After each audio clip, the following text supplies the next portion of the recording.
මට මාව පොරක් පොඩි කාලේ හිතාගෙන හිටපු විදියත් එක්ක ජීවිතේ සිද්ධ වුණේ හාත්පසින්ම වෙනස් දේවල්. ජීවිතේ කවදාවත් හිතපුම නැති තැන්වල නවතිද්දී, හිතපු නැති පාරවල් වල යද්දී, හීන ඇස් ඉස්සරහම කඩාගෙන බොඳ වෙලා බිම වැටෙද්දී මාත් ඒ තැන්වල නැවතිලා බෑ කියලා අතහැරලා දැම්මනම් එහෙනම් මං කියලා කෙනෙක් අදටත් නැහැ.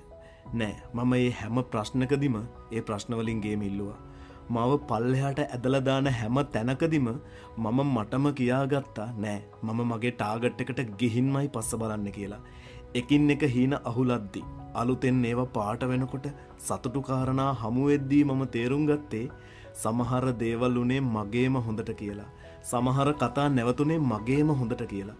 සමහර එවුන් හැලුනේ මගේම හොඳට කියලා. ඒකම මට හිතුනේ ඊගාව දේ තමයි මහ කුණාටු මැදත් මහ නියංකාලවලත් මගේ හිත මාවම කොච්චර ඉස්සරහට තල්ලු කරගෙන